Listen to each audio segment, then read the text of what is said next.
the last frontier, when man has conquered all the world has to offer. The final mountain ascent is you. This race is finished, or even worse, if someone doesn't come, we're in trouble. Taking on nature in all its beauty also harbours danger like no other. There is no compassion in the wild. Due respect must be shown or suffer the consequences. Sometimes once you get out there you can get a little bit more adventurous and sometimes that can not pay off well. So teams of 4 race against the terrain, the course, the clock, themselves and of course their dreams.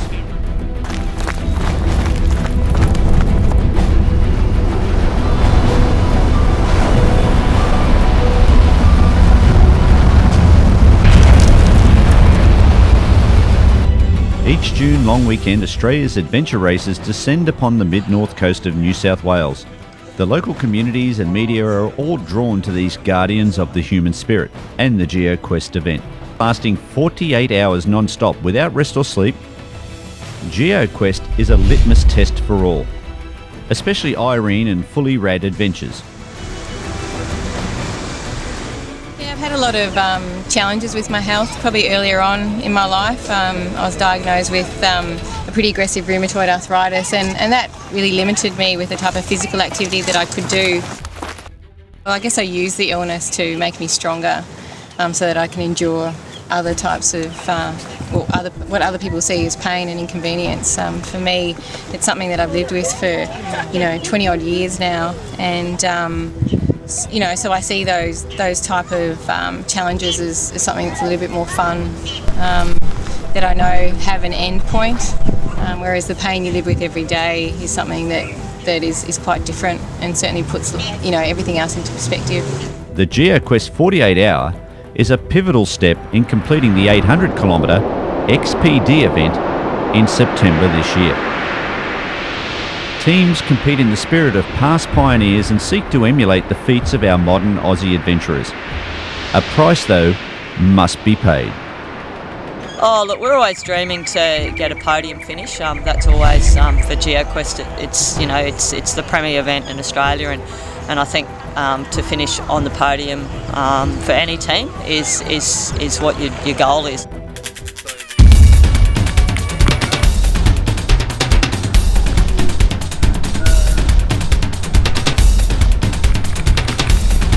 Race day, Crowdy Head. All are nervous, and both first-timers and seasoned elite racers face the same fears and foster the same aspirations of this adventure. Geoquest does not give up its finish line easily, and not all will make it. Yeah, it'll be tough, and I think the maps are always flat, and I don't always think they show the true course. So Craig's always wanted to, put everything into it and make us sort of hurt a bit, make us think a bit. So certainly a bit tough out there. The course contains 7,000 metres of vertical climb, treks through long-forgotten, now non-existent track, and impassable dirt roads. Both day and night, the teams will navigate using only a compass and a map to follow the course and locate checkpoints along the way. No GPS to find their way, just complete faith in their navigational skills and their teammates.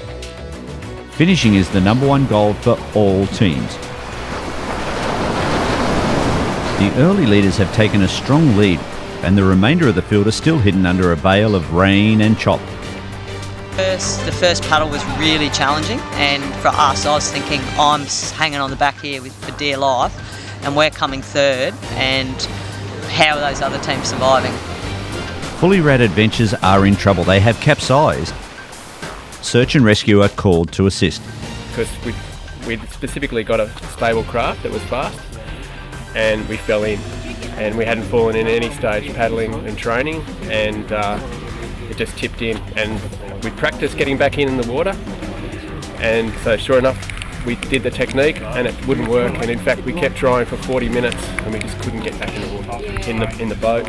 We kept filling up with water, we were bailing the water out from being sort of semi-submerged in the water that started off warm but then got colder and colder, and then we'd try and get in, and sure enough it would tip again, and eventually you got an IRB that come up the side and just stabilise the boat and we could climb back in.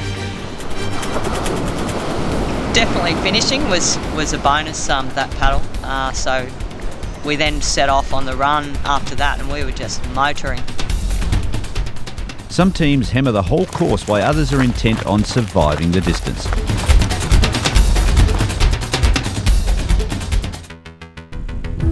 After a 500-metre swim across the lake, another checkpoint is punched. The lead teams of MacPac, Outer Limits Adventure Fitness, Rogue Adventure and Mountain Designs have made headway at the pointy end. The speed they are generating on their double ocean racing kayaks is pushing 28 kilometres an hour, and the pace is not slowing. Justin in the Search and Rescue IRB needs to push the throttle to stay with them. Well, at the start we were behind a bit, so that's good. Like I think it's not too bad to chase.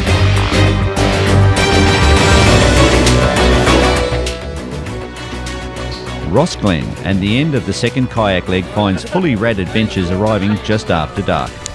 The coming night will see 2 treks and a mountain bike leg. Pete and Richard confirm their chosen route while the team prepares their gear. Geoquest HQ monitors all teams' progress with the Track Me Live GPS trackers, plotting teams' positions as the race unfolds.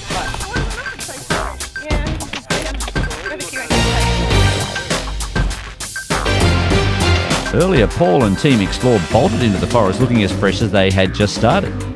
Team Mackie taking a more modest approach.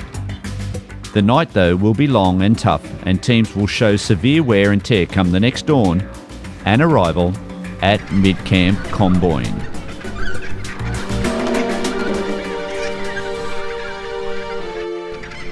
During the night, the cloud clears, dropping temperatures but bringing with it clear, importantly warming and spirit-building sun. Team Explore emerge from the dense forest night trek. One of their members is carrying an injury. A friendly face buoys them on to Comboyne Mid-Camp. Team Mountain Designs arrive at Comboyne with the first light. Support team of Jan and Susie, gun adventure racers themselves, attend to their needs. Gear packed, bikes ready, bodies refueled. It's 90k. 90? Really? Find 18. Some bad route choice. We had a bad route choice. Out of 16 back to TA, lost 25 minutes. Then we had bad route choice going 18, took us 3.5 hours to find it. I don't know, it just wasn't a good night. But You throw your lines back in.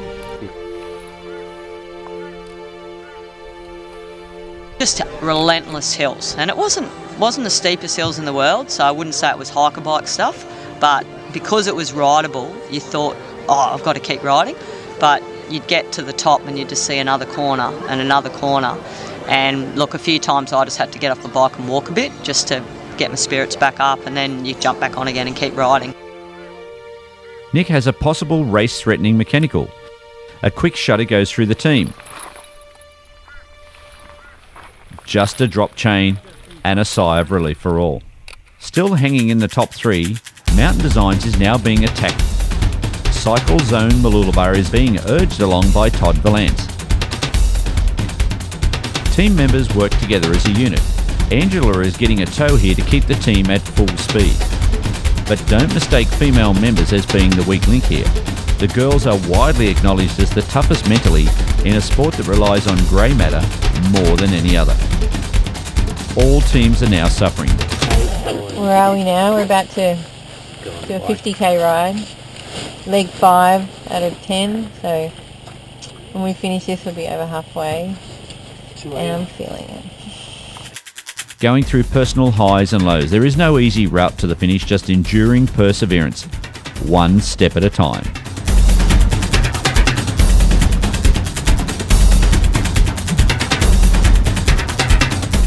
The last trek leg allows the teams to split into pairs to locate checkpoints in the cloverleaf layout. Melissa takes checkpoint P as an easy one, however appearances can be deceiving. On the ground the checkpoint becomes elusive. No panic however, and a relook at the map reveals they have gone too far down the track. A quick adjustment and success. Checkpoint P achieved.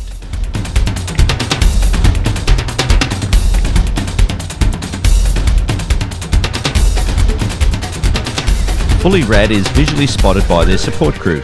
They are now only minutes away from success and a finish. Tough race, tougher than anything I've ever done. I mean, it's, the cold this morning was a breaker. Like, I actually cracked out the emergency blankets just because we were all going hypothermic, so that's how bad it was. So, couldn't see anything, so it was pretty scary. And all we wanted to do was finish it. So, anyway, we'll see if we'll be back for it next year, but we've got to do XPD now. This will be day 3, which is scary. But to finish on the podium and get 2 other new guys an opportunity to get there, I think that's pretty special. The tired faces will have many stories to tell. Their goal has been met. Checkpoints in life are everywhere. If you want to achieve some, try XPD event in September 2013 and the next Geoquest June long weekend 2014.